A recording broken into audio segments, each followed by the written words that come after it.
Let's pay homage to the Buddha, the fully enlightened one.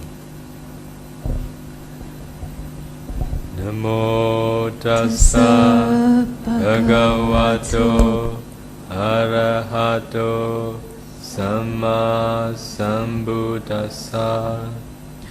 Namo tassa bhagavato arahato samma sambuddhassa.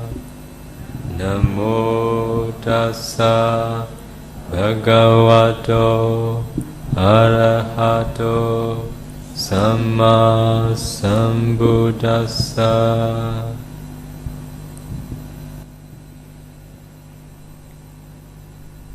I will pay respect to the Buddha, the fully enlightened one, reciting one of the stanza in my own language. Buddha bodhaya diti dantoyo dhammataya sa. Dhammataya tanto dhammantino vadranaya sa. Nibuddho nibbanataya tan lokadrananami. Lokadrano lokathumma ikosaya tasu phittomudo. Yo nago Buddha naga miro yadiya sinde atotha chin myaswa phayadi. Buddha thissa le ko ro rain tho twin thi myen tormu wi phit yue. Bodhaya sa chathai ta tu bo lu ro ko tu me ko tu thin lin ti ja ba se chin chou nga lagaung. Tanto kuroga bin chi ro mu wi phit yue. Dhammataya sa chathai ta tu bo lu ro ko tu me yuen yin chi ja se chin nga lagaung. Tanto kurainga bin kilita upu khathi nyin tormu wi phit yue. Dhammataya sa chathai ta tu bo lu ro ko tu me yuen kilita pu nyin ja ba se chin nga lagaung. Dino wa dandaya nawan garachango. Kutan thau chau ko ro dan yauk pi phit yue tha lyin. Dharanaya sa ko ro thatu chathai tu ro ne putawan ma be kan do. Kutan thau chau yauk ja ba se chin chou nga lagaung. He Buddha kileta pranibban win san yote. Kuro rai e nyin tormu wi phit yue. Nibbanataya sa kuro thatu we ne lu ro pu khathi nyin ja ba se chin chou nga lagaung. Dhammam ne sin le na dhammasakko. Te te di karuna shita metta phit ho ja tormu khet ba pe i. Lokadrana lokathumma ikosaya tasu phit tormudo. Dhannaga Buddha naga miro yadiya sinde atotha thu myaswa phyago. Nami namami ko nau nalong thong song pyaung pyo. Mango sho yue gado myan no let song mo yue. Shikho nyo ba i myaswa phya myaswa phya. Sadhu, sadhu, sadhu.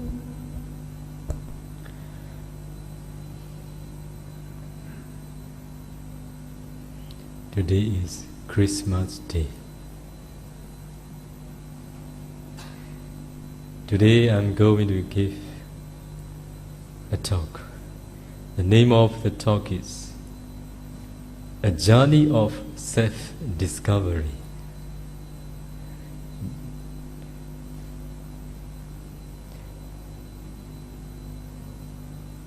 People all over the world, they make different journeys. Some, they make long journey. Some, they make difficult journeys. And some, they make cultural journey. And also some, they make a journey to freedom, freedom of speech, freedom of thought, freedom of worship, and freedom of individual.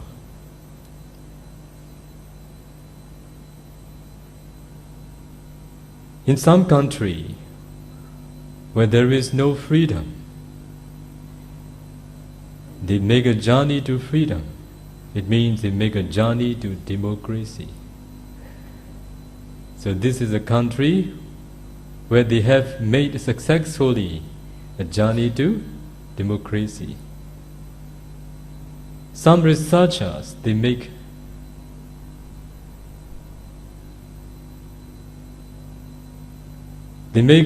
discovery such as land animal discoveries. They do research, sometimes water animal discoveries. You know Mahatma Gandhi, who is a non-violent leader of India. In 1930, Mahatma Gandhi began a 300-mile protest journey against the British law. It is also one type of journey too. Our country also, they have a long journey for democracy. They have done sacrificing a lot of people's lives. I think all of you also have done some of the journeys that I have told all of you, but not very important journeys. Today I want all of you to start a journey of self-discovery. Have you ever made a journey of self-discovery in your life? Never one day. Even we have never thought about to make a journey of self-discovery. Do you want to start a journey of self-discovery? Very important. Very important. To know who you are, you need to start a journey of self-discovery. To know where you are, you need to start a journey of self-discovery. Do you know where you are? Do you know? You know, now you are in one of the Chinese monastery, listening Dharma talk. But you don't really know where you are. You know where, you know the way all the people know.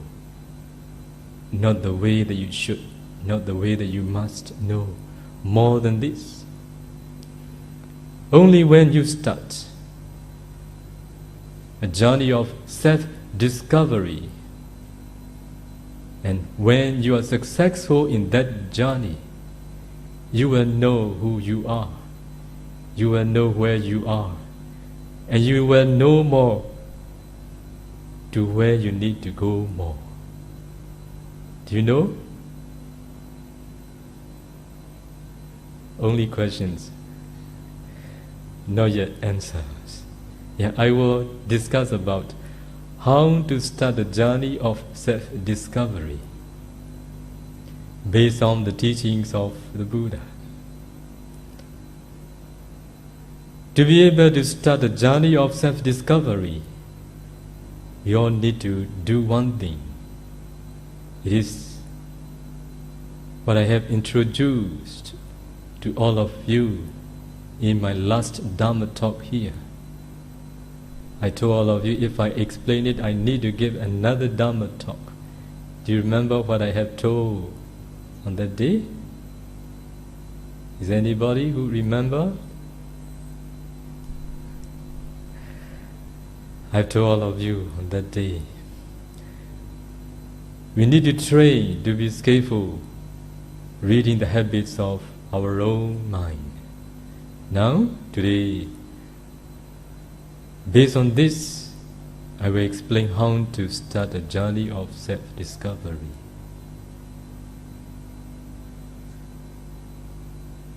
As you all know, we are doing 3 actions a day since we were born. Do you know what they are? 3 actions that we are doing, not only in this very life, but also in the rounds of rebirth. They are bodily, verbally, and mentally good and bad actions.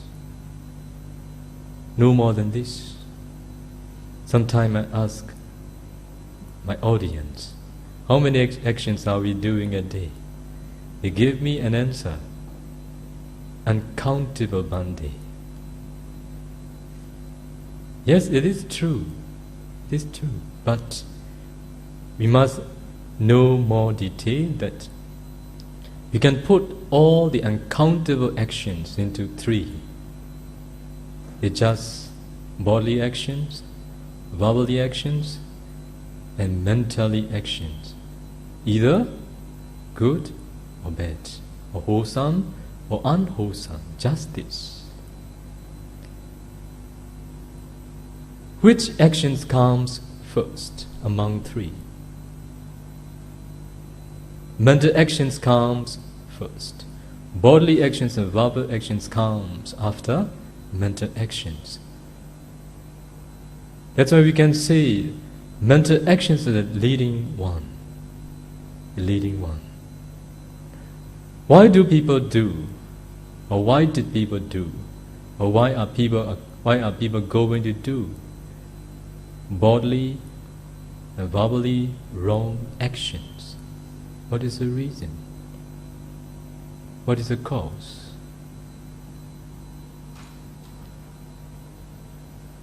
No answers. This audience like listening, but not answering. The cause is mental actions, led by defilements. So the cause of wrong doing, the cause of wrong speech, it is the mental actions led by defilements. Is it because you're skillful in the habits of your own mind that you did, or you do, or you're going to do wrong actions, or because you're not skillful? You know, because of having no skillful, reading the habits of your own mind. You do, you did. You're going to do again. Bodily, verbally, wrong actions. The root cause of doing all the wrong action is because of mental wrong actions led by mind defilements. If you are skillful reading the habits of your own mind, or if you are skillful the habits of your own mind, not only you are skillful, but also you can catch the time when the defilements comes up to the surface of the mind and tell you to do this and to do that. If you can catch immediately, And if you can bring them under control, can you be the one who is going to do wrong actions, boldly, verbally? No. Just because you can't bring your defilements under control, another cause is because you are not skillful in the habits of your own mind. You can't catch. You can't know them immediately. You can't bring them under control. Because of this reason, you become a slave of your defilements. Do you think you're master or slave? You say, I want this, I want that. You're being busy the whole day or the whole life. What is the reason? What makes you become busy?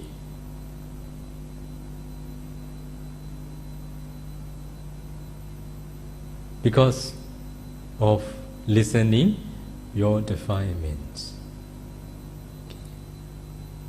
Because of listening your defilements, you are very busy. So you need to train your mind to be skillful, the habits of your own mind.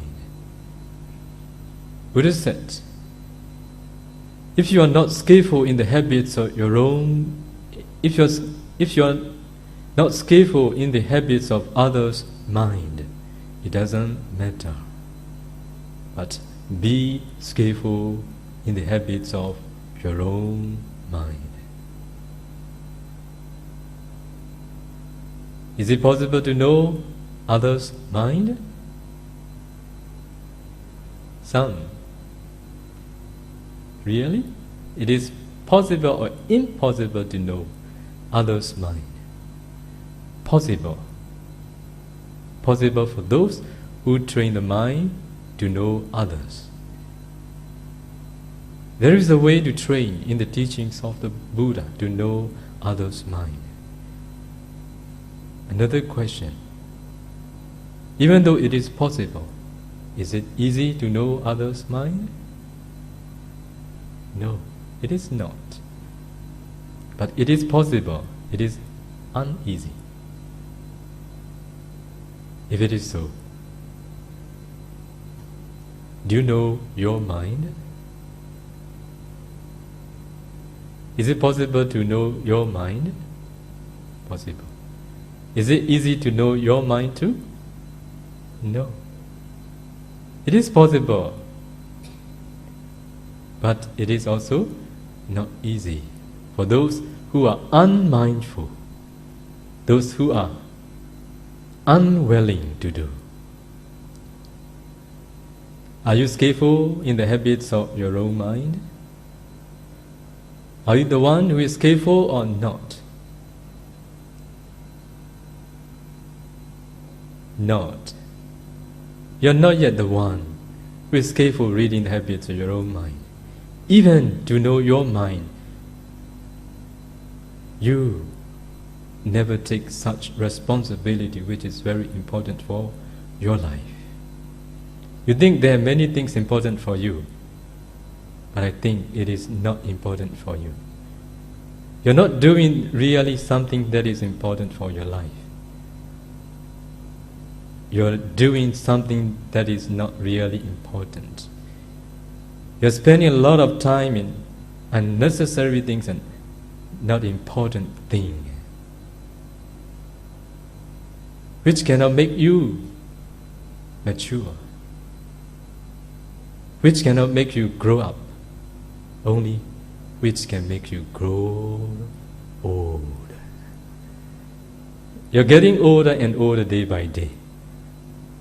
You're not growing up, growing old. I'm an old person. I'm not up person. Right? Yes. If it is so, to make yourself grow up, you need to do another or the most important thing in life. It is to do or to train your mind to be skillful in the habits of your own mind. Only when you become skillful, you will know yourself. Only when you become skillful, you will know what you are, where you are, who you are. When you know who you are, when you know where you are, when you know what you are, it will enlighten you to go somewhere more from where you are. If you don't know where you are now standing, you can't know to where to go more from where you're standing. That's why this is a journey that we all need to make. This is a journey that we need to start. For those who are going to start, it is not late. It is early. But who don't do until they die, they make their living without thinking to do for the good of oneself. Now you all know you are not skillful reading the habits of your own mind. Because of this reason, you don't know who you are. Do you know who you are? I'm speaking, but I don't know that you know who you are or not. Do you know?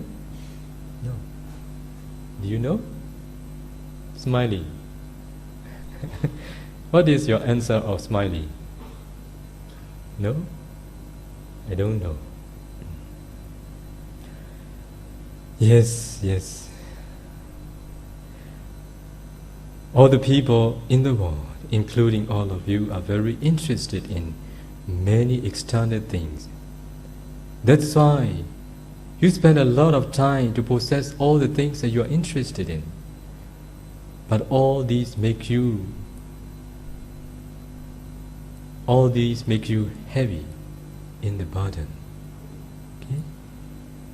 All the external things that make you interest in those things make your life become heavy. The more you are interested in those things, external things, the more you will be busy with. The more you are interested in those external things such as sensuality, different types of sensuality, all these things make you busy. You spend a lot of energy, you spend a lot of time, you spend a lot of money. To be able to spend money, you make money. And then you waste your money somewhere which can make you feel heavy too again. True? What are you doing as a human? You are carrying, you're making yourself heavy, carrying this and that one after another, thinking that this is for my happiness. True? Yes? Is it because we have a lot of things that we are happy? It is because we know the value of contentment that we are happy. Do you know the value of contentment? Yes, I know, or no, I don't. Most of the people in the world, they don't know the value of contentment. They don't know the value of contentment because they have no skillful in the habits of their own mind. If they become skillful in the habits of their own mind, they know what is for happiness and what is for unhappiness. We desire, we crave, we want the cause is defilement. It is a driving force that makes you feel heavy and busy. Okay? When you become skillful in the habits of your own mind that is instructing all the time to do this and that, when you know the cause of suffering that is defilements, you will not listen to them. You will bring them under control. You will do a really thing that you need in your life. You will not do all the instructions that make you busy all day long, or the whole life. Not only in this very life, but also along the rounds of rebirth, which is unknown, unknowable beginning. Also, you are going to continue your future journey without having known the way to happiness.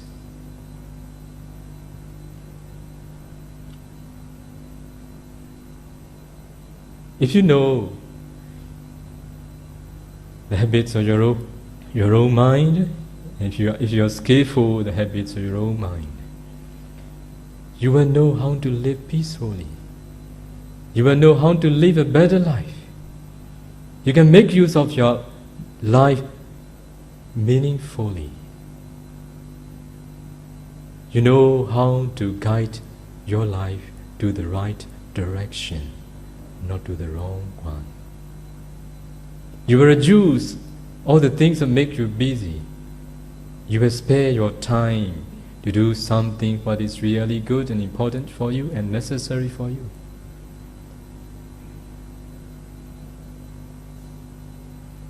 When you become skillful, as I told all of you, you will become aware of the value of contentment.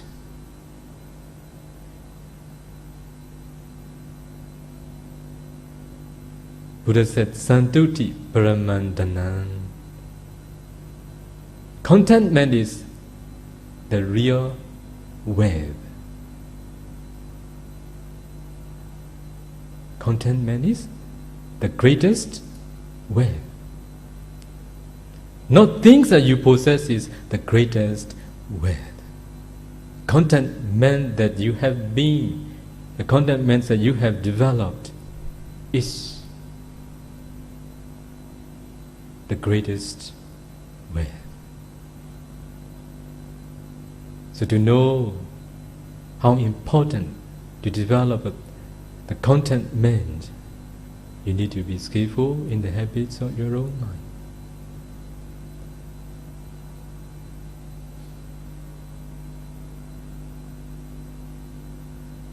Because of not knowing how to lead a peaceful life,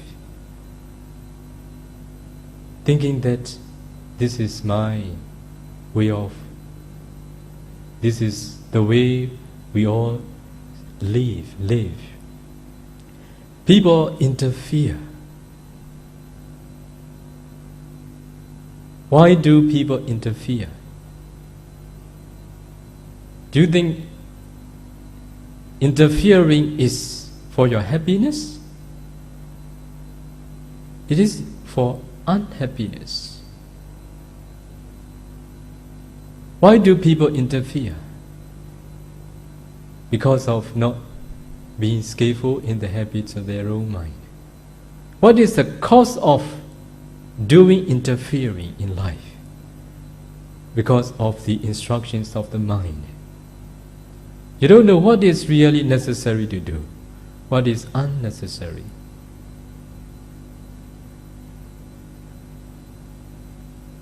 Because of not skillful in the habits of your own mind too. So when you know more and more your mind, day by day, you will avoid interfering. You will avoid many involvement. Many involvement occur because of your mind instructions.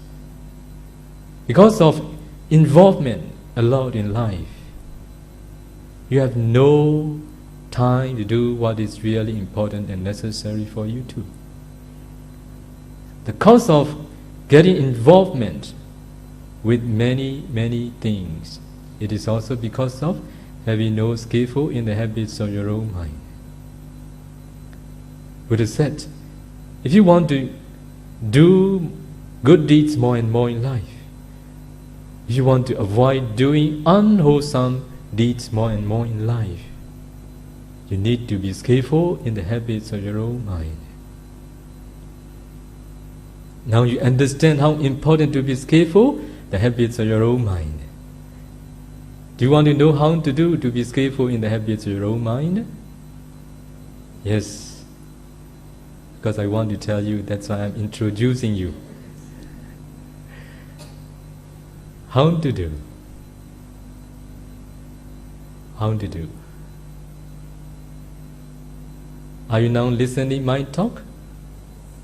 Really? Is your mind thinking about something else? Yes, this is the time you start to be skillful in the habits of your own mind. Even though you are doing something, as if you are doing something, your mind is not doing that thing. Yes? Even though you are sitting meditation, you're practicing meditation, your body, your posture is as if you're practicing meditation. Your mind is not doing that thing. Why? Some are listening, as if they are sitting posture, looking at me, listening to the Dharma talk. Their mind is doing another thing. What is the reason? The reason is because you're unmindful. If you want to be skillful in the habits of your own mind, you must be skillful, or you must be mindful. This is very important factor that you need to develop. Without this, impossible. With this, possible. So, you need a payment, nothing else, no money, just mindfulness. It is a payment that you need to develop the skill in the habits of your own mind. So, whatever you are doing, wherever you are, at that time, you should be mindful. You should observe your mind.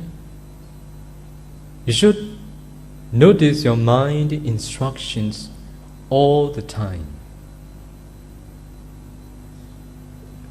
You came here driving your car, right? Mostly. When you are driving your car,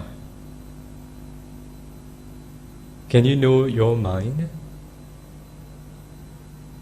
When you are driving your car, your mind is not driving car, right? Your mind is thinking this, thinking that, planning this, planning that. That's why what I want to say, whatever you are doing, when you are driving car, your hand is driving, your mind instructs to drive. But because of habit, because of practice, practice makes perfect. It becomes automatic. You know how to deal with your car. But because of practice that make perfect, your mind can do some more things. But you're not unaware of this. So starting from today, when you drive a car, drive. Let it be automatic because of your skill. I want you to develop another skill, reading the habits of your own mind, even when you are driving your car or anybody's car. When you are driving, please look at your mind. Please be aware of your mind. Please observe your mind. What the mind is telling you. I'm not telling you, I'm not explaining all of you to be skillful the habits of your own mind. It's not just to be skillful, not just to know what the mind is telling, to develop good state of mind almost all the time in your life. So when the mind is telling you to do something bad, or when the mind is thinking about something bad, at that time, you must know that this is a danger. This is the danger. This is a fault. Because of being unaware of them, because of not skillful the habits of your own mind, our own mind. When the mind is doing something bad, thinking something bad, at that time you continue without knowing it is for the danger of you, for the suffering somewhere in a bad realm. So when you know that when the mind is doing something bad at the time, you need to find out the reason of doing this. The reason is because of application mind. Okay? You apply your mind, or your mind apply on a certain object. It may be good, it may be bad. Suppose if it is bad, why does it continue, or why does it become stronger? Starting point is the same, whether good or bad. But when something bad appear in the mind, why does it become stronger?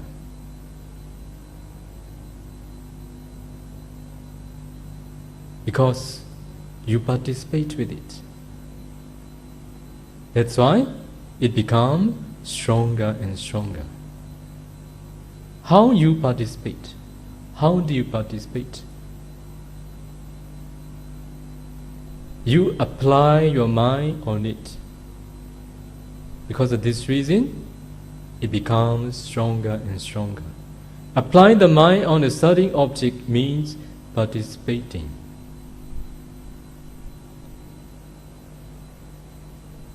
If you want to make it weak, or if you want to stop it,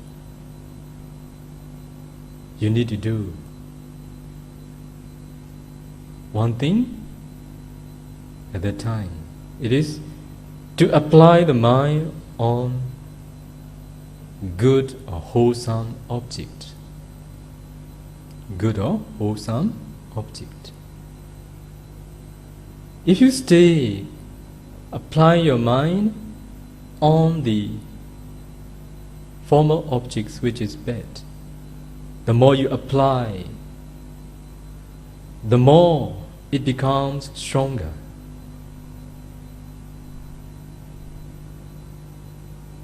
Because of this reason, unwholesome states of mind is developed more and more. So when you know your mind is doing something bad at that time, please make a habit to change the mind, to apply on the new object or wholesome object. Just knowing is not enough. When you know that your mind is doing bad at the time, you make yourself ready to apply your mind on another wholesome object. So you must find out a certain object which you can do more easily.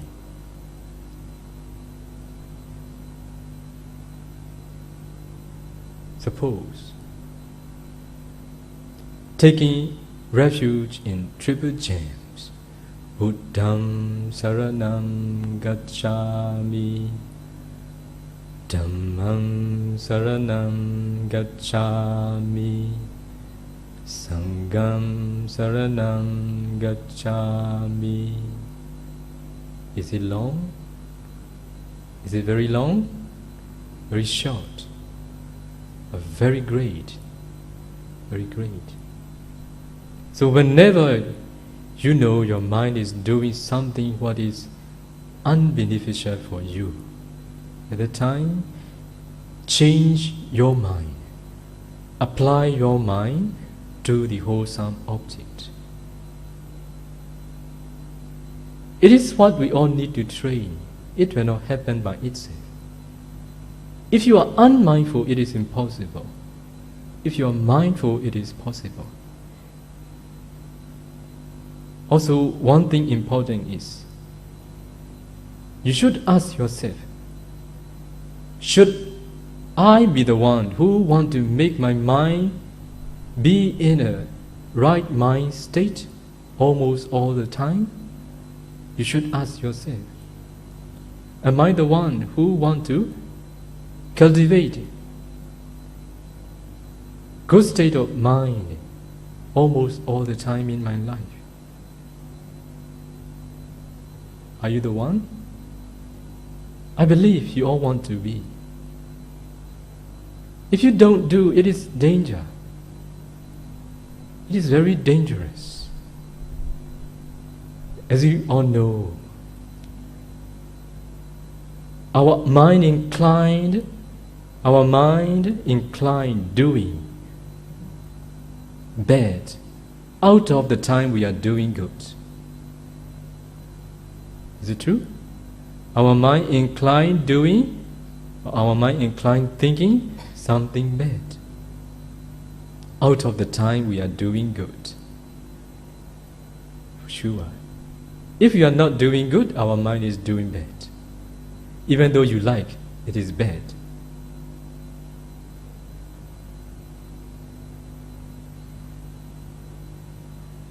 You know what is wholesome and what is unwholesome? You know?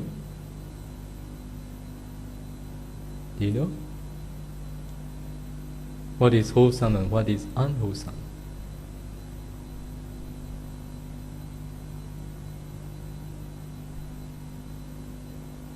Do you like dancing? Do you like singing? Do you like playing music? Do you like playing piano? Is it good? Because you like? Yeah, I have asked this question to one of the lady from Germany, maybe few years ago. I asked her, do you know what is wholesome and unwholesome? So she could not give an answer.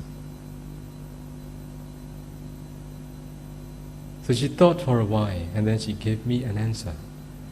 I think I don't know. And I asked her a question. Do you like dancing? Of course. I like very much. I dance often. Do you like playing piano? Yes, of course. I'm very skillful in the piano. Do you think it is good? Yes, of course. Why? Because I like very much. It is good. I'm very happy with it.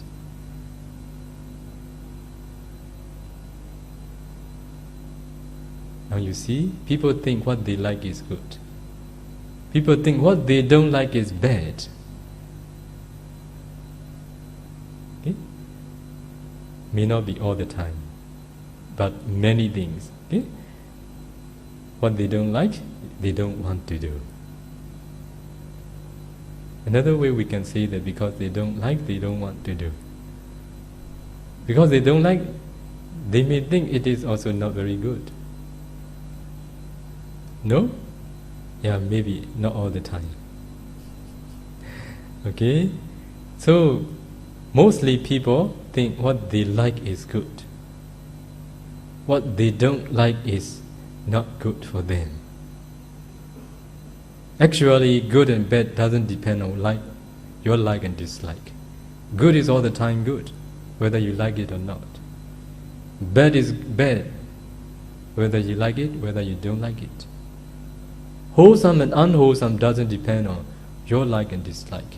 Wholesome is wholesome all the time.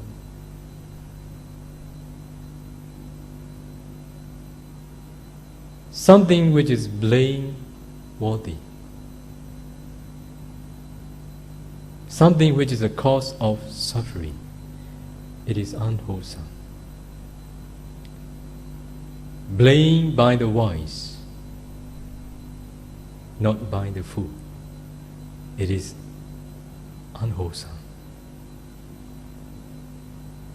It is suffering at the present, it is suffering in the future.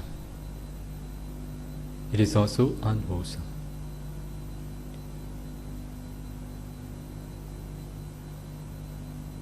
When you are craving for something, have you peace of mind at that time? But you crave all the time one thing after another.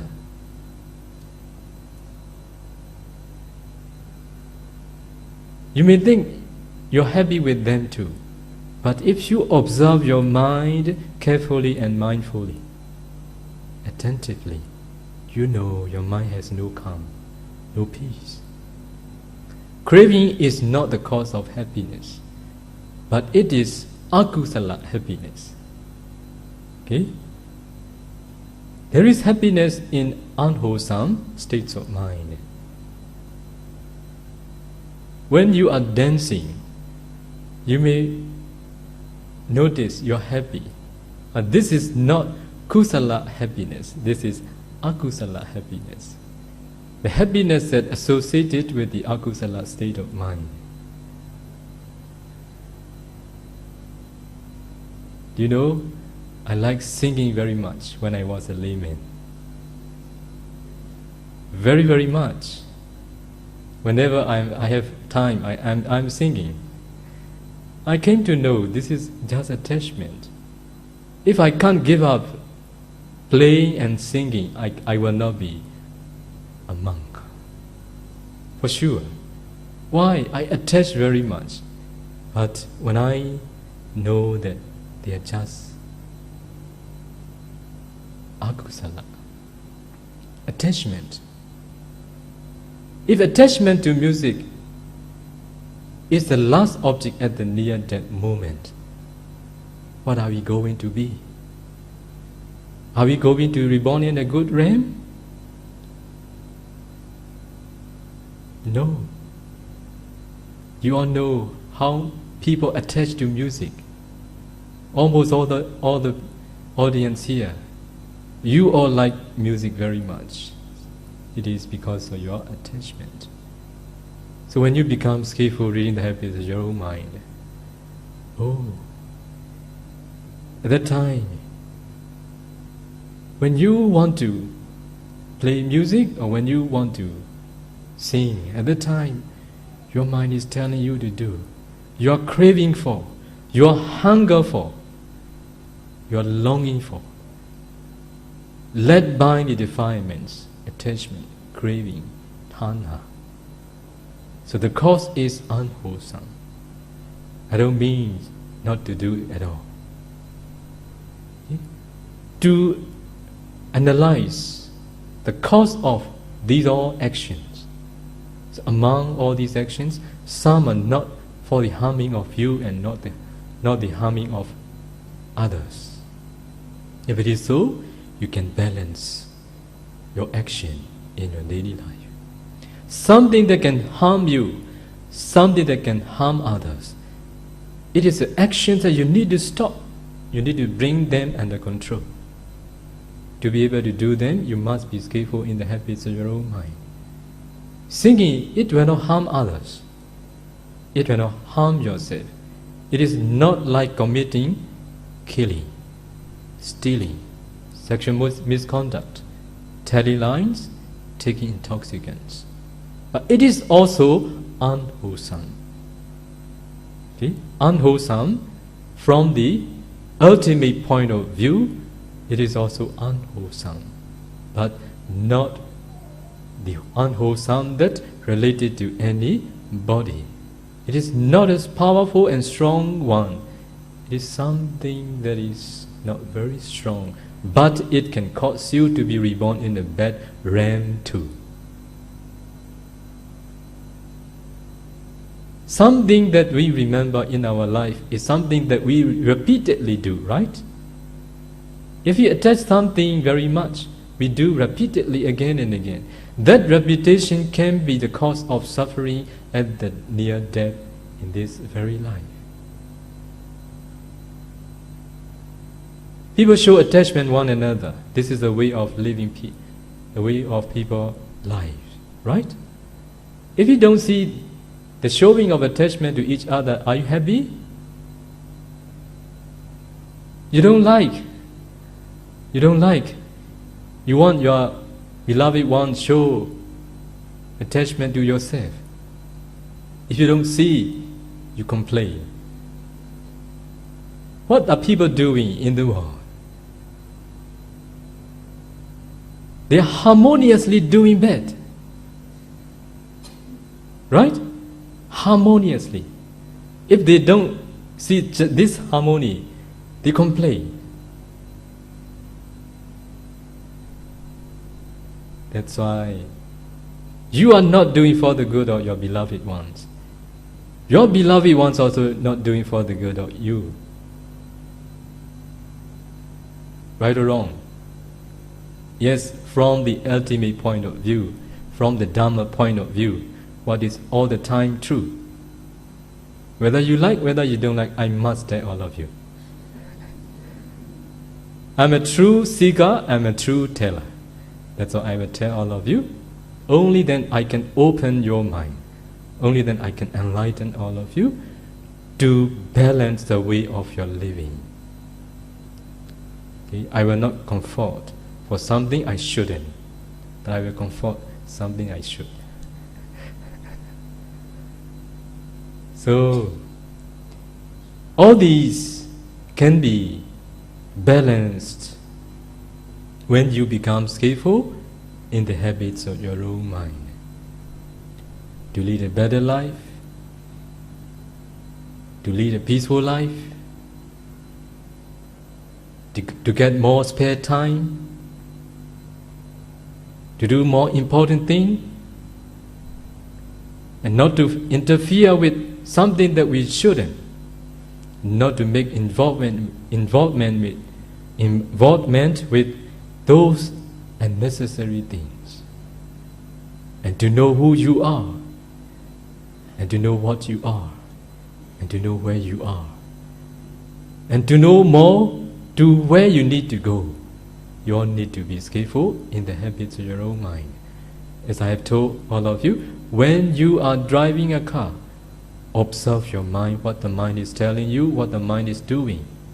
If your mind is taking something bad, something not good for you, something for the suffering of you, that time please change the object. Please apply your mind onto the wholesome object.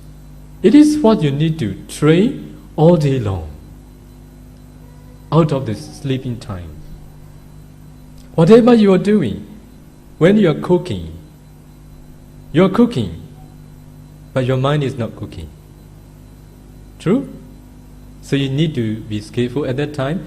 Buddham saranam gacchami. Better, right? Yes, this is what I want all of you to train. Only then your mind will be calm. Your mindset will be wholesome, good state of mind, which will be for the benefit of you. So all the time you can do, whatever you are doing, bodily or verbally, one thing that you can do is to observe your mind. So because of training this way, because of observing your mind from morning till night before you go into bed, or out of sleeping time, you will become skillful in the habits of your own mind. You will become aware of what is your temperament. What is your temperament, you know? Some, they are hatred temperament. Do you get what I mean? Do you get it? they easily, they feel easily angry. This is called, they were born with this temperament, hatred temperament. Some, their craving, their attachment is very, very strong compared to others. So they have greed temperament. Greed is predominant in them. Some, they are very proud of themselves. They easily feel proud of themselves. So they have this weakness. Some, they feel jealous. They feel jealous. They feel stingy easily. It is also because of their weakness. It is because of their past karma too. So when you become skillful in the habits of your own mind, you become aware of which is strong in you. The more you know your mind, the more you will know your weakness. The more you know your weakness, the more you know your strong point too. No one is perfect, but there is good and bad in us. It is not true that all the people are, it is not true that a certain person is bad completely. No. It is not true that you are very good. We all have these two qualities, both good and bad qualities. When you see the bad qualities of others, before you complain, you blame, you find fault of that person, thinking that I am very good. When you become skillful in the habits of your own mind, at that time you come to know that I have such bad quality the same as that person. Only one thing different is her one is stronger than me, or my one is stronger than her. You become aware of it. At that time, you don't want to complain. We have the same things. The difference is only the degree. Some are strong, some are weak. When you become aware of your weakness, initially, you don't want to accept. You reject. No. I'm not such type of person. But the more you train your mind to be skillful in the habits of your own mind, you have no way to reject. No choice. This is true. I have such weakness. Finally, you accept. Through your observation, not by anybody, just by yourself. This is what anybody can make you understand. I can explain, but I can't make you understand. Only when you do practically, you will understand it. So when you know your weakness more and more,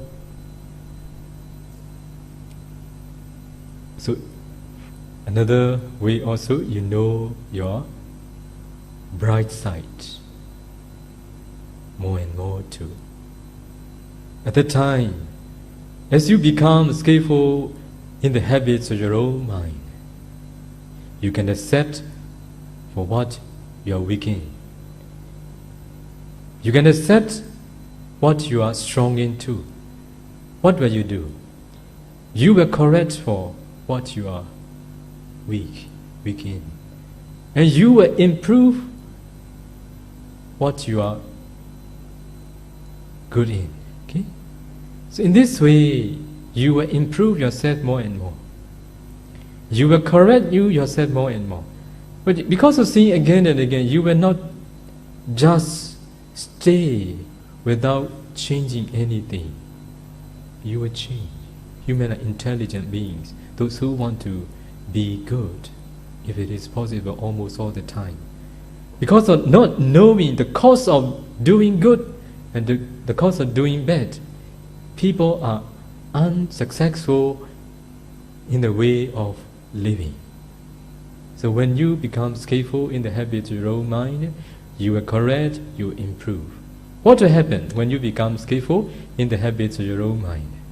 You become skillful in the habits of others' mind too. You become skillful. Why? You did a certain action because of what? Mental actions. You can catch immediately when you become skillful. When someone does something, you understand what is the cause of this action. Okay? At the time,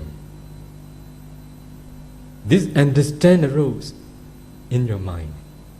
It is not he or she that does this wrong action. It is just the defilements that instruct him or her to do this. At the time, you can see things separately. The cause of doing things, the cause of doing a certain action, and a person.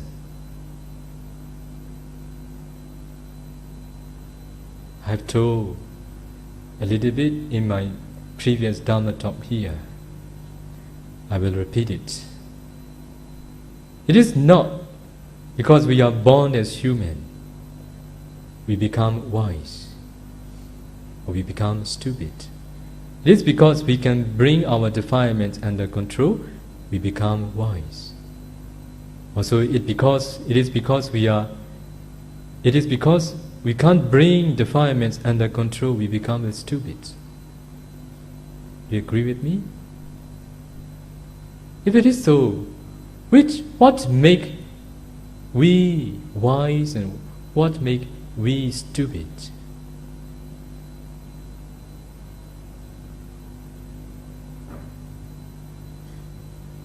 Please, I want to hear your answer.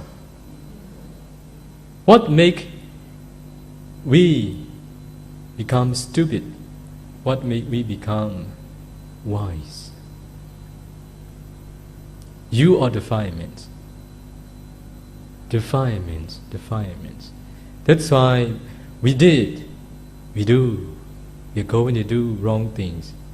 Not because of us, just because of having no skill, bringing defilements under control. What is the cause?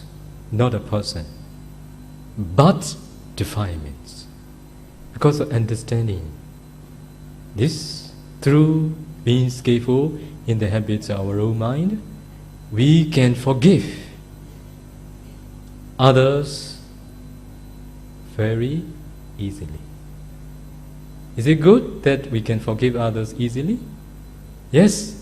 If we can't forgive others, who will suffer? We will suffer. That's why don't do anything that can make you suffer.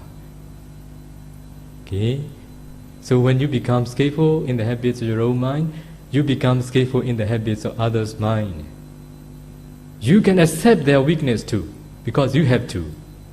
Only because you don't know before your weakness, you think, I am very good. I'm the best of all. I'm superior to them. Yes, some you are superior.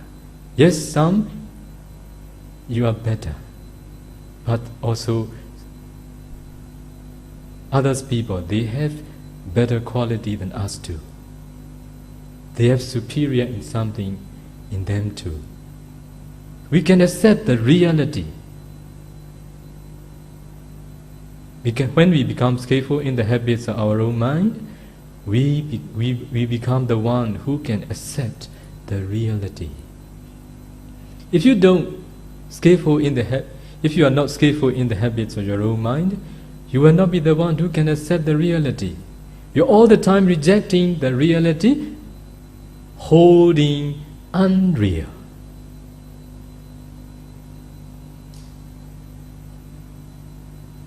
Do you see it? Truly. That's why people cannot make for the good of themselves really. Even though they think they love themselves. If you are not skillful really in the habits of your own mind, you cannot be the one who can do the way you think you love yourself. You can't be. Only when you become skillful in the habits of your own mind, you will do what you should. You will listen what you should. You will not listen all the defilements, instructions, what will endanger you. That's why the one who love appear in the world when they become skillful in the habits of their own mind. When the one who love appear in the world, when you become skillful in the habits of your own mind, you will become the one who loves yourself. Who can practice what you think you love yourself.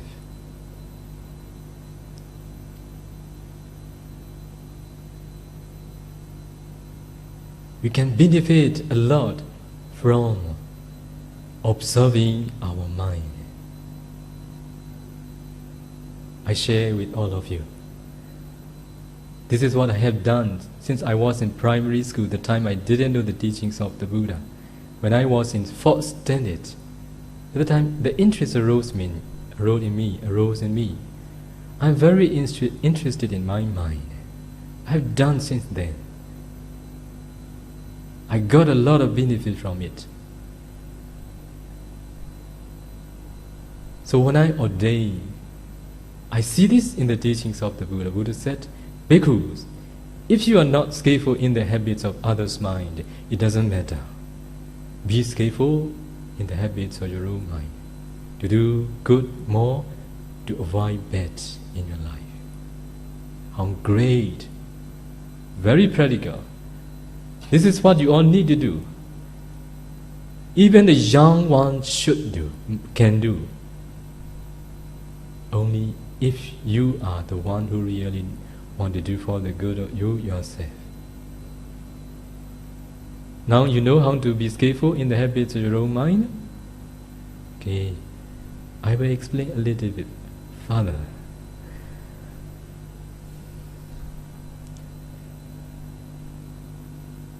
Why do we feel greedy? Why do we feel angry? Because we have anger. Because we have greed. That's why we feel angry, we feel greedy sometimes. If it is so, let me ask you a question. Are you angry with anybody now?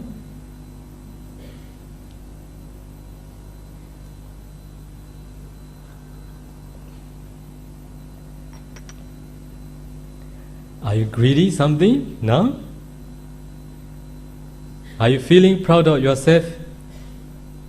No. Are you feeling jealous towards someone? No, for sure. Nothing is with you now.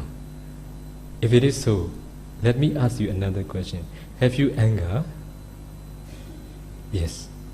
Have you greed? Have you pride? Have you jealousy? Yes. Yes, if it is so, can you show me where it is? Please. Please show me where they are.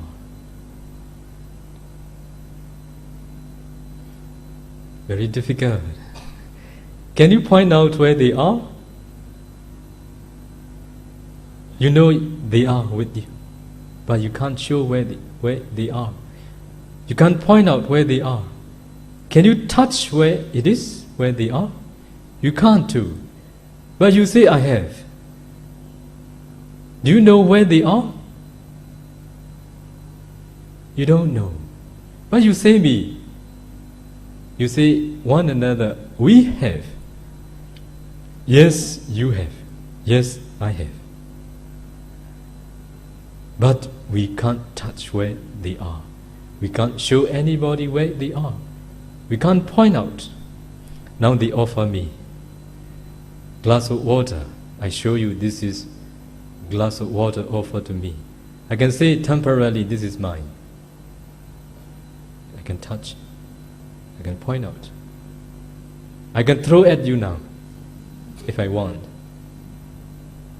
I can say this is mine from the conventional point of view, but from the ultimate point of view, this is not mine too. Okay, if it is so, from the conventional point of view, can you show me where the defilements are?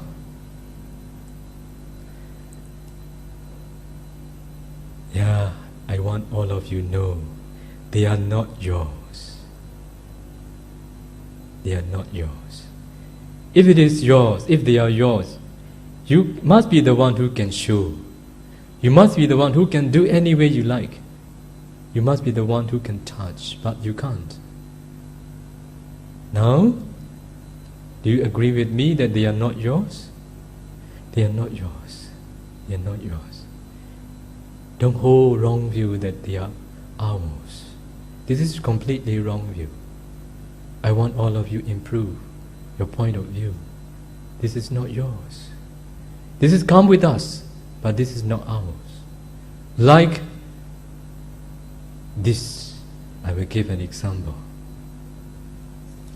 Do you like mangoes? Yes, very much.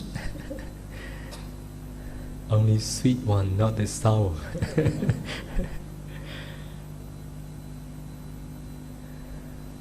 When you see a mango seed, don't you know that it can grow trees and it can bear fruits one day? Do you see trees and fruits in the mango seed? You don't see, but you know it can grow and it can bear fruits one day. One day means only when there are conditions. If there are no right conditions, it cannot grow, it cannot bear fruits too. What are the conditions? Soil, sunlight and water. It needs these conditions. So if you put on the table for 3 months, 4 months, what happens? Dry. When it dries, you know that it cannot grow and bear fruits anymore. You know it can grow trees and bear fruits, but you can't see where they are. It is because there is a potentiality to grow trees and bear fruits. Potential. When there are conditions, this potential grows and bears fruit. In the same way, we have, like a mango seed, just as a potentiality. When there are right conditions, they can grow, they can bear fruits, both good and bad. What are conditions? When we see very beautiful, attractive, desirable objects, what happens? The greed that you don't know where it is, the greed that you can't point out where it is, the greed that you can't touch where it is, comes up to the surface and tells you, I want. Who tells you, I want? Greed tells you, I want. But you tell you want. You tell, I want to. Who is wrong? Which is wrong? Greed wants or you want? Greed. Greed has this nature. It wants, it desires, it craves. Right? If it is so, you want or greed wants. If it is so, people say, I am a master of my life when they get something what they want. Are they master or slave? No. No. They are fulfilling the needs of the greed, thinking that they are fulfilling the needs of themselves. Right? So, I don't see people, those who are masters in life, I see only slaves. Those who are serving the needs of the defilements, one after another. Wrongly holding that I become a master because I can get what I want. Just they are fulfilling the demands of the greed that is persistently instructing you to do one after another all the time along the rounds of rebirth. Now you see, if you become skillful in the habits of your own mind, you can understand who needs your needs or the needs of the defilements.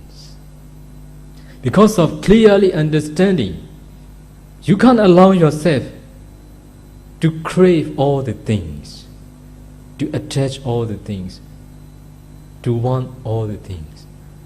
You will allow yourself what is really necessary. Is it good? Who fulfill only what really necessary?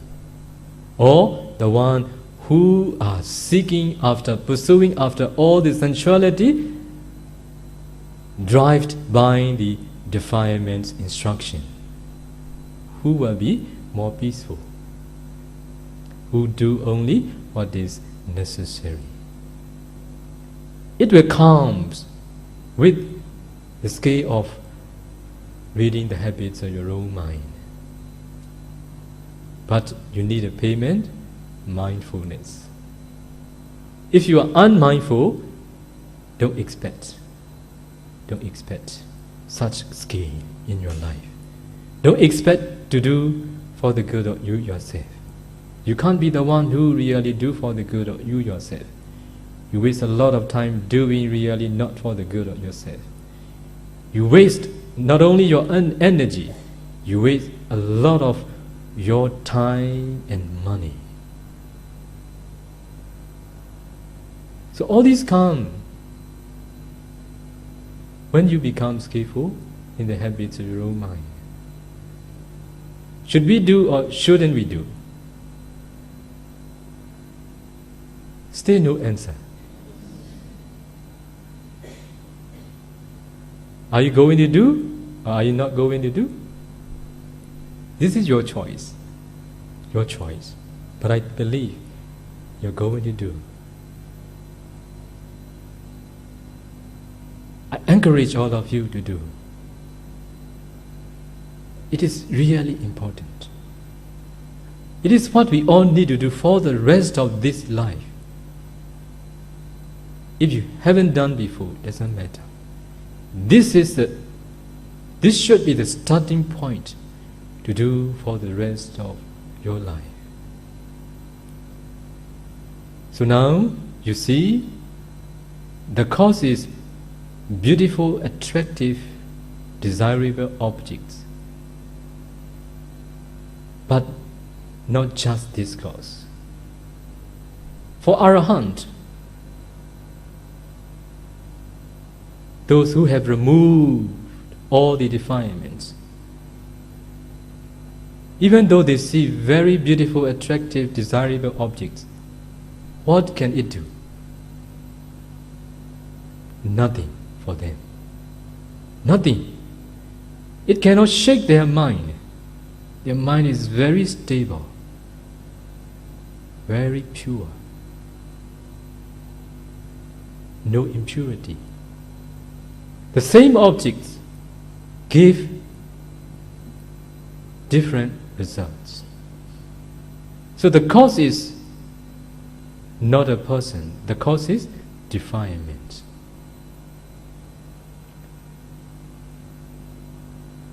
So one cause is desirable objects, another cause is unwise attention. Unwise attention.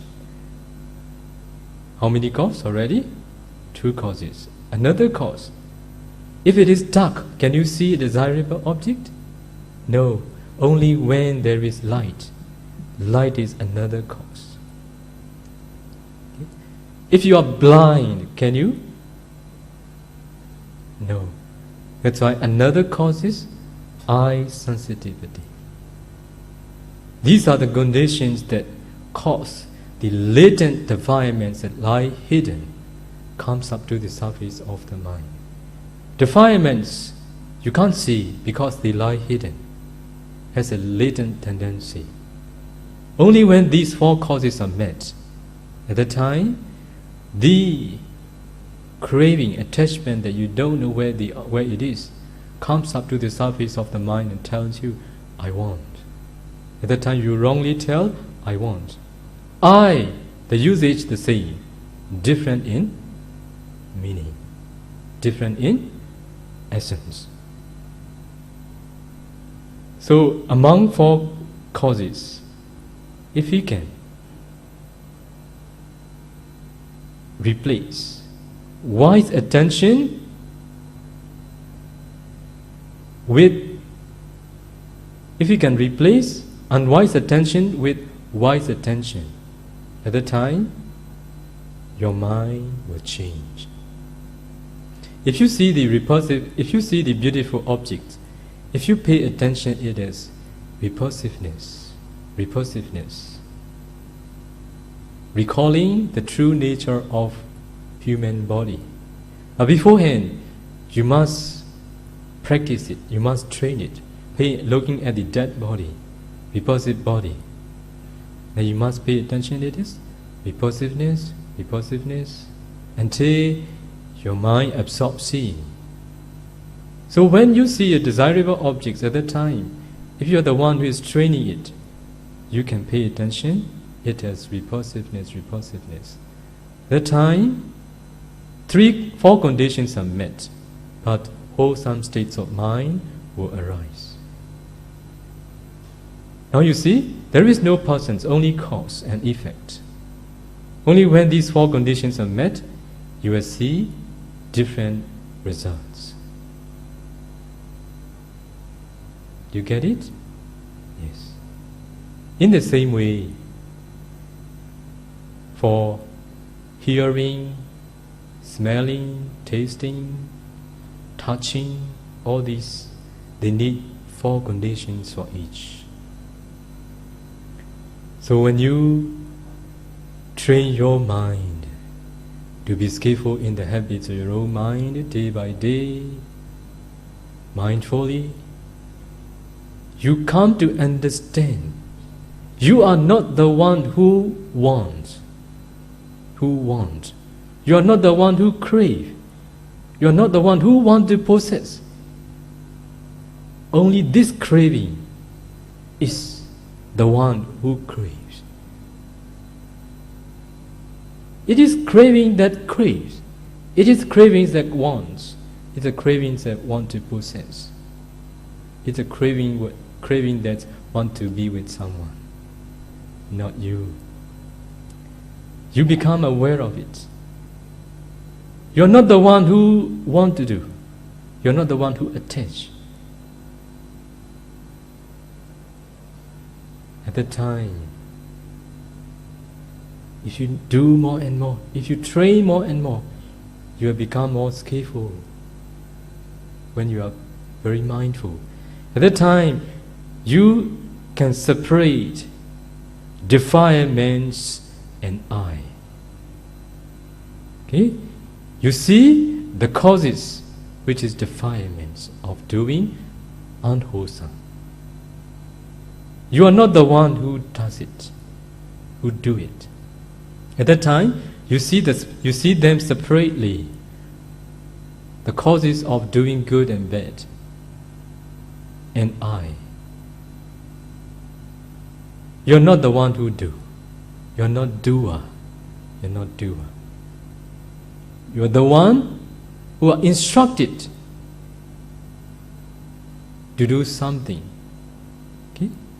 Actually, the defilement is the cause of doing. Or Unwise attention is the cause of doing bad. Wise attention is the cause of doing good.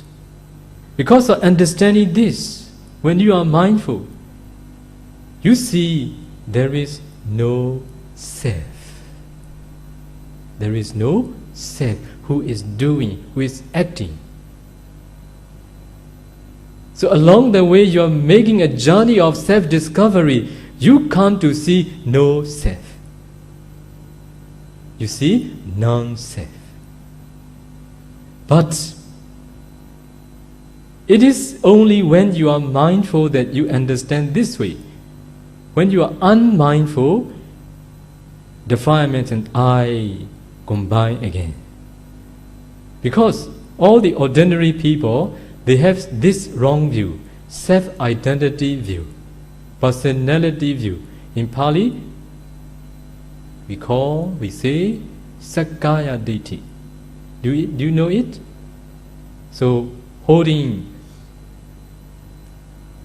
anger as my anger, holding greed as my greed. So they can't separate. They can't see the five mentions I differently. They see together. This is because of self-identity view. But when you become skillful in the habits of your own mind, you become aware of the causes of doing wrong things. And if you don't participate with I and mind view, it stops there. Now I have started with participating. Because of participating, something becomes strong. Buddha said, Ragagi.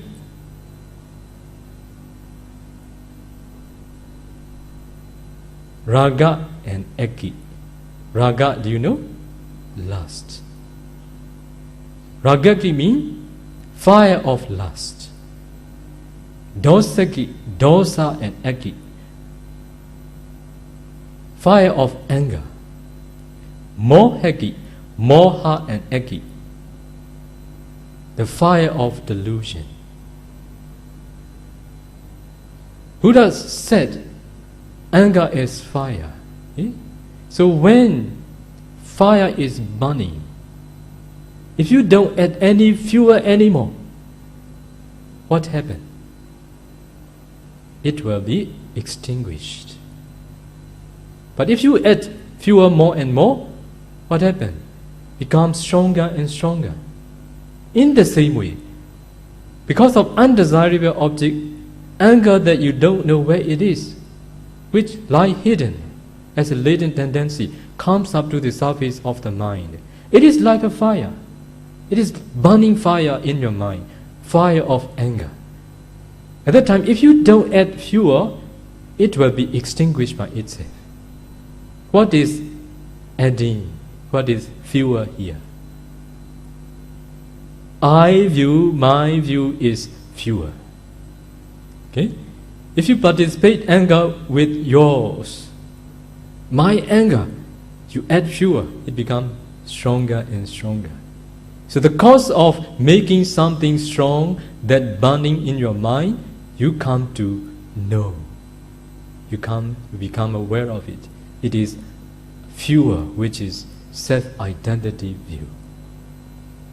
And if you don't add fuel, it will be extinguished by itself. And you can lead a better life, you can make your mind more peaceful. If you become skillful, you can quickly stop it.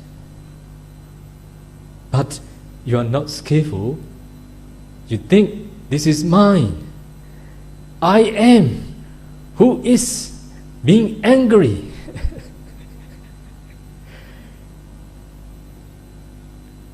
That's why the cause of suffering is not the defilements, self, wrong view. Okay? Self-identity is the view that make you suffer. So when you become aware that there is no self along the way, you make a journey of self-discovery, seeing no self.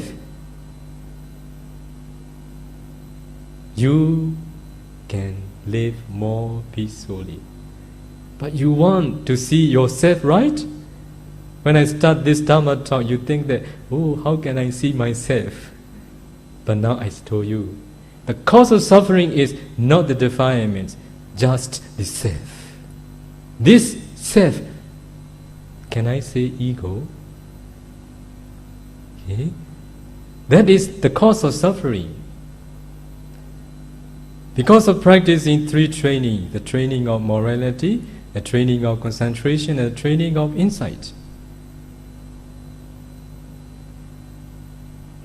Step by step, systematically, according to the past and present, past parami and present effort, someone attained Sotapanna, who attained first path and fruition. The path knowledge, the first path knowledge removes three fetters. You remember what they are? Self-identity, doubt, and attachment to rite and rituals. These three factors has been removed completely without remainder by the first path knowledge. No more self-identity view. But Sotapanna has anger, haven't removed.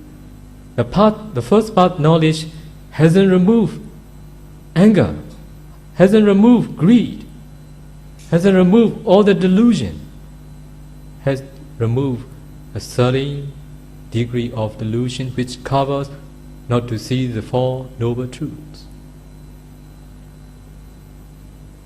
But he is not subject to suffering in the 404 states anymore.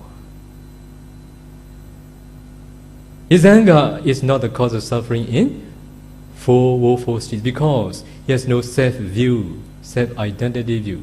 He never thinks anger as his anger. He never holds anger as his anger, greed as his greed, delusion as his delusion, pride as his pride. He sees them as defilements. He will not be the slaves of the defilements because of not grasping them with the wrong view, self-identity view. Now you see, if you can reduce yourself, your being self, you can make release from many suffering that you are now in. Okay? Is it good to see selfless? Is it good to make a journey of selfless discovery? Now we should change the name of the talk into a journey of selfless discovery. Okay? So, not just by being skillful, you can't escape from it. If you want to really or truly make yourself free from such suffering, which is subject to suffering, the cause of self-identity wrong view, what do you need to do? You need to practice the three trainings systematically. Only when the path knowledge arises with the maturity of the insight knowledges, at the time the path knowledge will arise.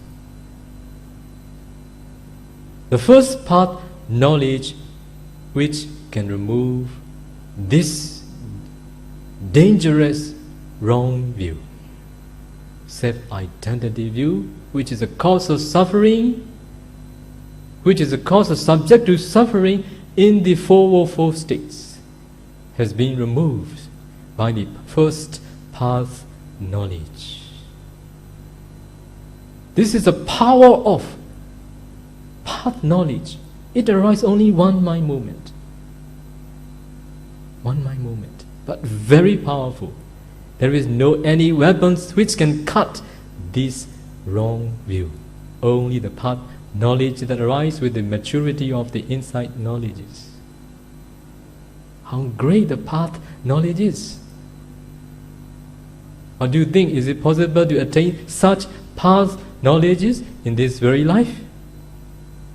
Yes, possible to those who follow, practice the true teachings of the Buddha, not for those who don't follow.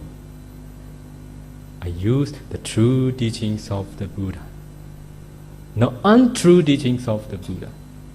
Now, I say frankly to all of you, all over the world, those who are teaching meditations, many, they are not teaching the true teachings of the Buddha. There are many traditions, what you like, because you are happy with. The true teachings of the Buddha, you may not like, because it is difficult. When you are going to practice the true teachings of the Buddha, never rely on like and dislike. Do practice according to the instructions of the Buddha, and you will be really happy. Finally. So never depend on like and dislike. Like and dislike. What is the cause of like and dislike? Defilements. You want to liberate from your defilements, but you depend on like and dislike again. How can you liberate?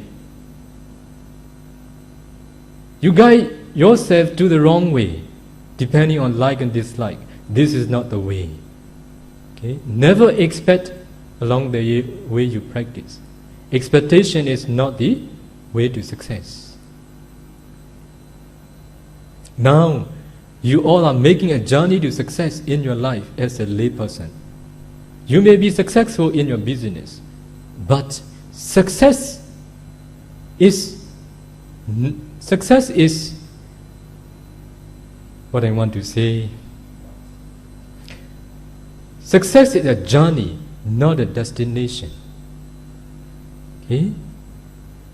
If you are successful in your business, do you stop? No, you make another journey to success. There is no end, because led by the defilements.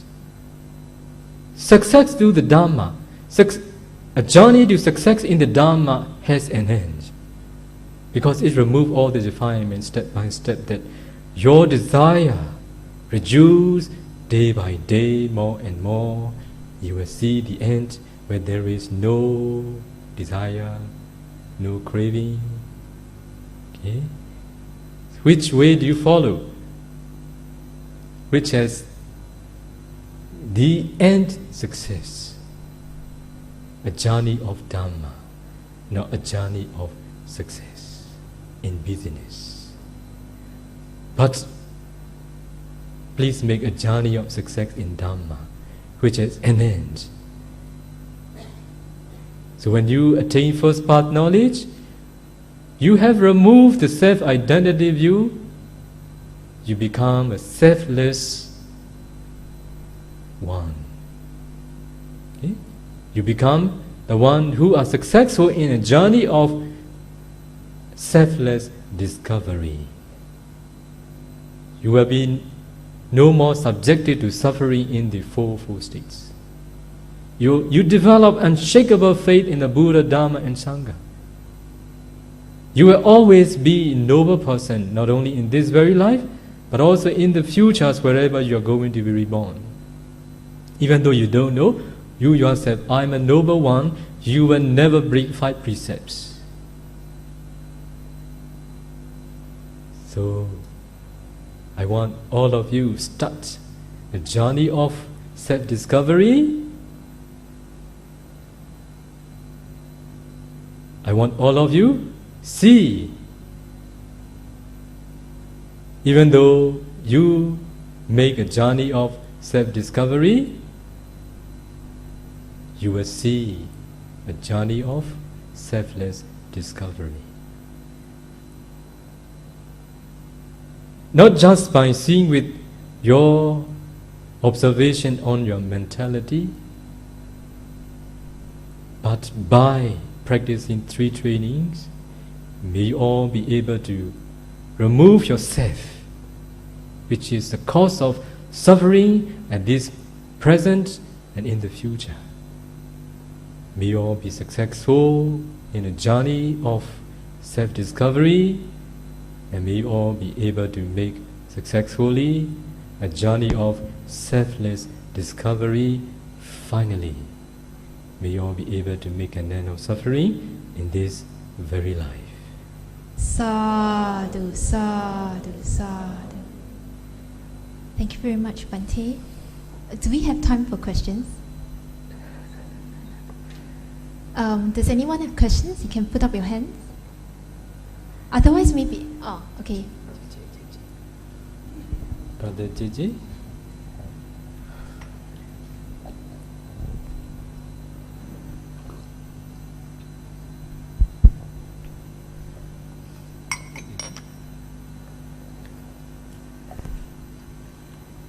Good afternoon, Sayadaw. I have some questions on regarding to daily practice. Sometimes when the mindfulness is continuous, then there is the realization that there's less of a self, whereas the view is you can see that this is just thoughts, this is just feelings, this is my intentions.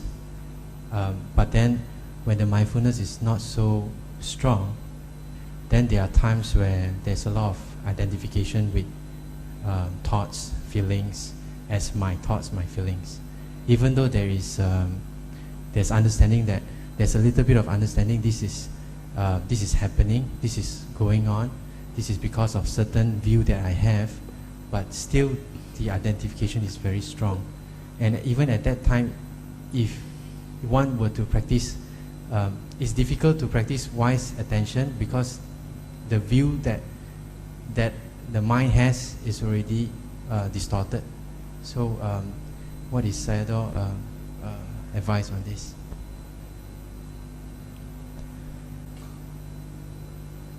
We can't expect not to have. We can't expect not to have such mentality. Because we have defilements, we will have. When they comes up to the surface of the mind, just accept them without participating. You need to train not to participate, accepting them. When you are successful in the training of accepting without participating, you can live more peacefully. But to do so also you must be mindful. As you know, when you are unmindful, it is difficult. But when you are mindful also, if you don't know how to change your mind, sometimes you may encounter difficulty too. So when it comes out, if you know, you must train not to participate with them. So you need to train your mind to pay attention to another wholesome object as quick as possible. You need to choose the object that your mind easily can pay attention, whichever one. This is what we all need to train. Okay? We can bring them under control when we become skillful, but we can't expect to remove just by being skillful. To remove them is to practice the three trainings until we are successful with. Sayadaw, thank you for your teaching just now. I have a question on the Sakaya Ditti. Would you advise that on a daily basis, whatever we do, be it walking, typing, reading, or listening, do we always repeat to oneself, reading, walking, typing, looking? Because of doing so, you can change your mind. Anyway, if you reflect the qualities of the Buddha, or if you recite the 3 sentences, what I have recited, related to taking refuge in triple gems, it will be good for you. Okay? So we need to apply the mind on the wholesome object whenever we have unwholesome states of mind. This is very important. It is what we can be successfully do through training. Without training, impossible. You must be very determined to do. Okay? How can we make others, especially non-Buddhists, see the truth? Because a lot of concepts that Bhante said today can be quite unconventional, not accepted by the normal people. Yeah, if they want to know the truth, they need to train themselves to be skillful in the habits of their own mind. Only then they become aware that there is no creator. It is happening according to cause and effect.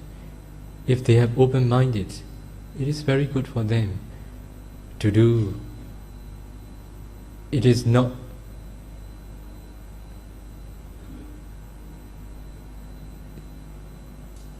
it is what we should suggest them without telling that this is the teachings of the Buddha. Because we have body and mind. Whether Buddhists, whether non-Buddhists, they have body and mind too. If they want to live more peacefully, they should know their mind too. We can suggest them to be skillful reading the habits of their own mind. By doing so, they will come to know that there is no creator. But it depends on their willingness. We can't do if they are unwilling. Any questions? Okay, Bhante actually have quite a few questions from the last session. Bhante, what's the key difference between a parami and a normal good deed? How can one turn a good bodily, verbal or mental deed into parami? Parami, parami is noble quality. When we are going to make an offering, at that time, we can fulfill parami if we understand how to fulfill its parami. As you all know, whenever people do something, mostly they do expecting something in returns. If they do this way, it will not be the way of fulfilling parami. It is just doing good deeds. It will be wholesome, but it will not be fulfilling parami. So if you make an offering, wishing oneself to be able to make an end of suffering, you make an aspiration, may these deeds, offering, be for the realization of Nibbana. Nibbana, where there is no trace of mentality and materiality, where there is no sensuality. If you make such aspiration the time you make an offering for the realization of Nibbana, you are making an offering not to get anything, just to make an end of suffering. If you do so, it will be the way of fulfilling parami. Dear Bhante, how can we differentiate the right teachings from the wrong teachings of the Buddha? And how can lay Buddhists help in the propagation of the Dhamma? Buddha taught. In the teachings of the Buddha, there are Suttana. So there is Abhidhamma and there is Vinaya. 3 Pitaka. 3 baskets of the teachings of the Buddha. Do you accept Abhidhamma?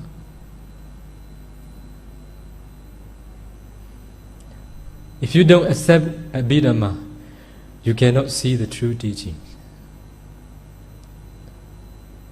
Only because of Abhidhamma, we partially understand that Buddha is omniscient one. Only through learning, studying Abhidhamma, you will know how great the knowledge of the Buddha. But nowadays, including some Singaporeans, including some other nationalities from other countries, some they accept, some they reject. Because of the teachers, this happened. Those teachers who don't accept Abhidhamma, they guide their disciples that Abhidhamma is not the teachings of the Buddha. Those who don't accept commentary, they guide their disciples. Commentary are not the teachings of the Buddha. Frankly to say, if you read the teachings of the Buddha, which translated into English, you will see not the detailed instructions how to practice. It is suit for those who met with the Buddha, because Buddha is omniscient one. He knew how to teach, what to teach, to which extent does he need to teach to his disciples. Those who met with him are those who fulfilled Bharami along. He was fulfilling Bharami as a bodhisattva in many, many existences that Buddha know them well. To which extent do I need to teach them? But for nowadays people, commentators know. Later generation will not understand properly what the Buddha said. So they wrote commentary, not by their own. In times of the Buddha, some they approached to the Buddha, listened the Dharma from the Buddha, and that they didn't understand, because among many audience they can't ask the Buddha at that time. So they went to see Venerable Sariputta, Venerable Anuruddha, Venerable Ananda, asked, what is the meaning of this? And they explain more detail. It is handed down from one generation to another, first orally. They are commentaries. Only when those who knew that later generation, they have no such good memory to memorize, and they had to hand it down orally from one generation to another, they studied written down into books. Okay? So commentaries are handed down in this way. We know how to teach deeply because of commentaries explanation. Yesterday's Dhamma talk I've given in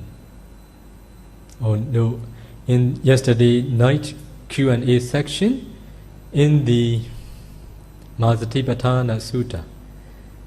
So it is translated into English, the body, contemplating the body as the body.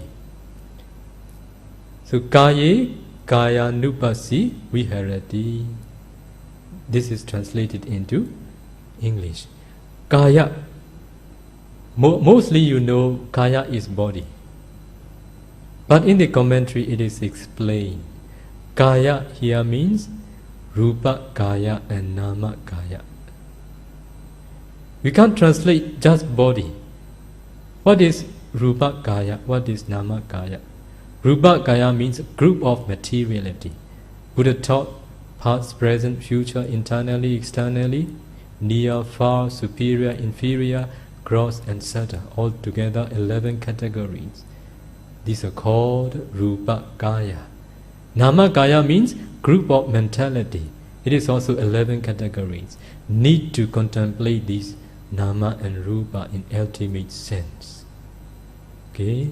So without reading the commentary, so please be aware of those who don't accept commentary. They translate the way they understand. It becomes their own commentary. Which commentary is more reliable? Those who know which of the Buddha or later generation.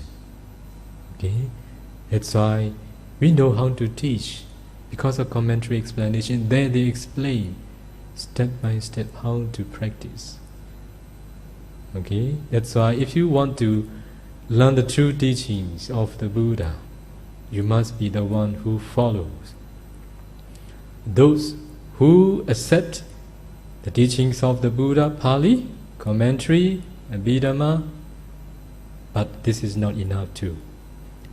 Those who accept commentary and Abhidhamma, they also don't follow commentary and Abhidhamma too. They follow their traditions, their teachers' tradition. This is also bad too. If it is not in accordance with the teachings of the Buddha, we also should not follow those traditions too. But if it is in accordance with the teachings of the Buddha, whichever tradition, it is okay. Okay? I can say generally only. You need to take time to know the truth. And Bhante, how can lay Buddhists help in the propagation of the Dharma? Yeah, if you can support the true teachings of the Buddha, and to those who are distributing the true teachings of the Buddha, you are the one who is supporting propagation work. But initially, we all don't know who is doing propagation work righteously, in a right way. It doesn't matter. If you respect someone, we should support, because we respect wholesome states of mind arise. But along the way, you need to observe whether my teacher is teaching the true teachings of the Buddha. You need to depend not on the person, but on the Dhamma. People, mostly they depend on the person, not on the Dhamma.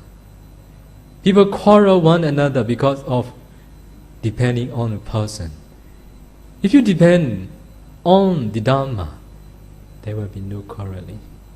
Okay? That's why please divide a person and the Dhamma, and do study, follow the Dhamma, not do a person. If I am not telling the Dhamma, please don't follow. It is dangerous for you. If I am telling the Dhamma, please follow the Dhamma, not to me. It is important. Okay? Bhante, just a practical question. I've recently joined a running event that involves running through a forest, and it's organized by a group that's trying to do a good cause by raising awareness to preserve this forest. But after I signed up, this thought came to my mind that during the run, will we actually be squashing and killing the worms and the insects in the forest and actually, in a way, causing more damage? So although the run is for a good cause, now that this thought has come to my mind that I might be squashing the insects and the living creatures in the forest, should I then withdraw from the run? Chetana hambikwi kamma vadami, I declare volition as karma, Buddha said. Okay? If we are going to do something, we need to observe our mind, whether we have good intention or not. If we have good intention, so if we have no bad intention, it will be right. Anyway, if something we are going to do is for the suffering of others, if we really know better, we shouldn't. Okay? Only after doing that, we doubt whether I have done something bad for others, creatures. You may have doubt, but you have no bad intention. You should not feel any bad thoughts in your mind. Okay? Because the time you're doing, happily doing, at that time you may have no any bad intention. But if you become aware of something that can be damaged by your action, at that time you should be more mindful. Okay? If you mindfully do with good intention for oneself and others, it will be fine. Okay? Hello, Bhante, could I to ask, previously in your previous talk, you told us that not to put in too much effort when we do meditation because it will cause craving or more greed. But in our daily life, sometimes we might have other option of doing other things like going out with friends or having dinner with families. And that is also, in ultimate sense, will not really help in our practice in the long run if we indulge in too much of all this gathering stuff. But how do we differentiate the difference between putting too much effort and not putting much effort in the cultivation? Thank you. Because of craving or because of expecting, because of desiring something in our practice, we put much effort. The cause of putting much effort is because of desiring something. What I meant the time you asked me not to put much effort is when you practice meditation. In your daily life,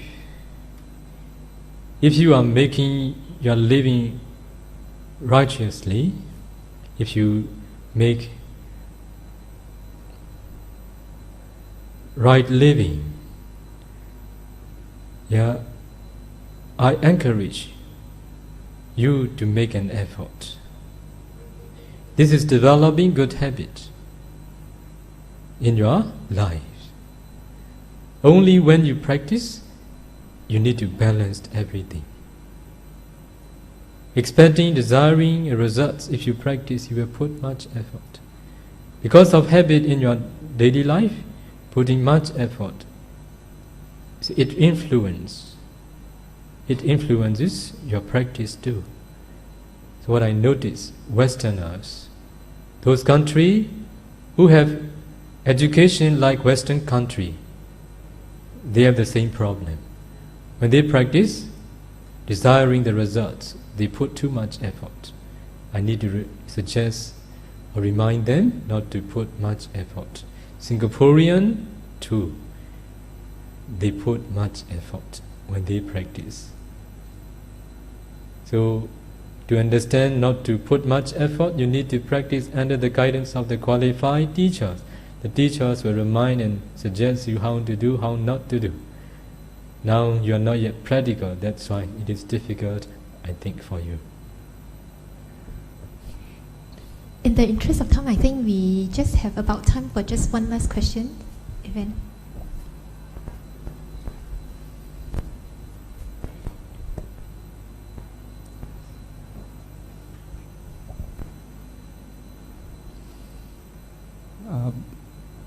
Bhante, is the Visuddhimagga based on commentary? Visuddhimagga is commentary. It's based on commentary. Okay. Another question. I think you answered this last week during the talk, but I was not mindful.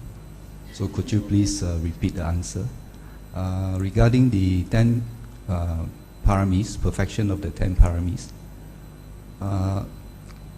there is no mention of mindfulness as one of the paramis. So could you please repeat your answer? Thank you. Mindfulness is mental factor, which include or which is leading factor of all the wholesome deeds. Whenever we do wholesome, the leading one is mindfulness. If we are doing wholesome karma, we are mindful. Out of the time we are doing wholesome deeds, we are unmindful. That's why along the way we fulfill the Bharami, we must be mindful. Without, we can't.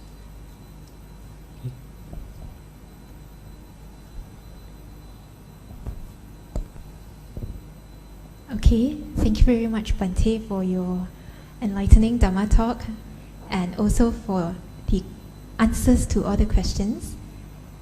Can we put our palms together and say sadhu 3 times? Sadhu, sadhu, sadhu. And thank you very much on behalf of Pao Meditation Center and the Buddhists in Singapore. We like to express our sincere gratitude to Bhante for accepting the invitation to come to teach in Singapore. And whatever merits that we've accumulated through our practice of dana, sila, bhavana, and for some also the practice of the 3 trainings, vipassana practice, whatever merits that we have accumulated, we dedicate to the good health, the happiness, and the long life of Bhante. And may Bhante be able to continue teaching and inspiring us, benefiting sentient beings, and may Bhante be able to actively play a role in sustaining the Buddha Sasana. And last but not least, at the time that Bhante deems appropriate, may Bhante be able to also realize the Dharma, enter Nibbana at a time that Bhante so wishes. Sadhu, sadhu, sadhu. We will share merits done today. Repeat after me. Idam me punyam, Idam me punyam, asavakayam, asavakayam, vaham hotu. vahang hotu, Idam me punyam, idam me punyam, nibbanasa, nibbanasa, pacayo, pacayo, hotu. hotu, Mama punya bagam, mama punya bagan, sabba satanam, sabba satanam, bhajemi, bhajemi, te sabbe, te sabbe, me samam, me samam, punya bagam, punya bagan, labantu, labantu, sadhu.